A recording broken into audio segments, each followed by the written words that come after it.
Hi, it's me again, and I just want to talk about inspirations.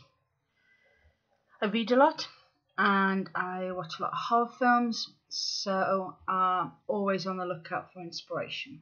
I must admit, I kind of stick to the same things all the time. So, for books, it was always the classic authors: King, Herbert, Coates, Campbell, Layman. I didn't kind of vary out of that. Every now and again, I'd come across a book where the cover was very interesting, and I would either enjoy it or not enjoy it, depending on the book. But very rarely it went beyond then that one book. With horror films, again, I tended to stick to a lot of the older films. In October last year, I decided to do a book called A Year in Horror, and it's kind of looking at different types of films. I now have access to Netflix and Amazon Prime, so it's opened up my range of films, and I'm kind of looking at a lot more modern films that I may not have usually looked at in the past. But for this particular post at the moment, what I want to talk to you about is a book that was recommended to me by one of my work colleagues. And while it's not a horror book necessarily, it is still a dark book. Now, the book is Night Film. Don't know if you can see that, Night Film. And it's a very unique way of writing a book. So, amongst it, you have things like patient assessments.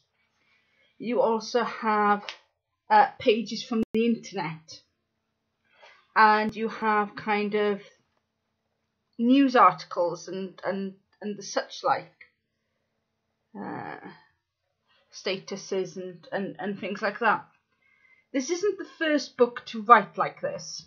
Apparently it takes a lot of its inspirations from a book called House of Leaves, which I went to look at, and at £20 a book at the moment, I'm not willing to pay that amount of money.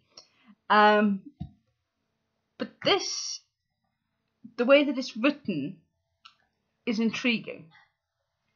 Essentially, the plot is a recluse film director's daughter commits suicide. But he is well known for very dark and very twisted kind of films. Because he's recluse, there's a lot of implication that potentially these are more real than just films.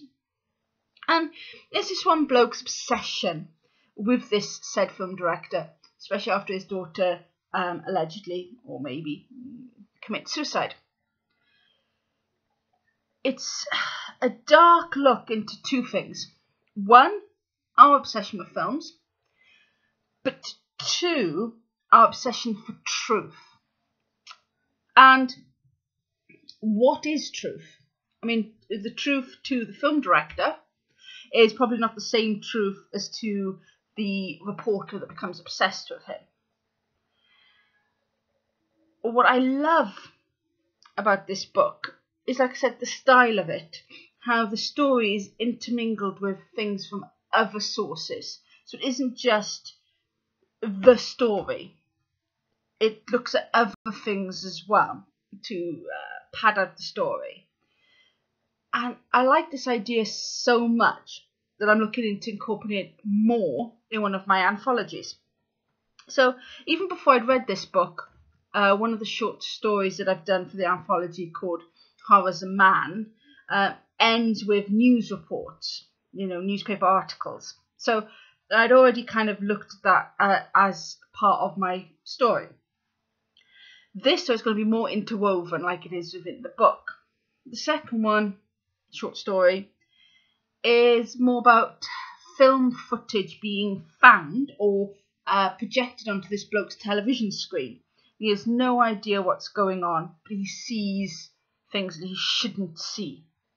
And his obsession with what he sees is going to mirror the obsession of the reporter in Nightfall.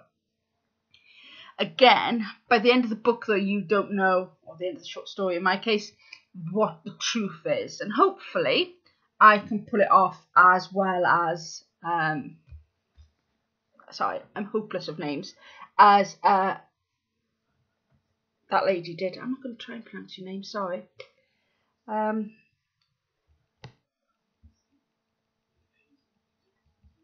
So there's all sorts of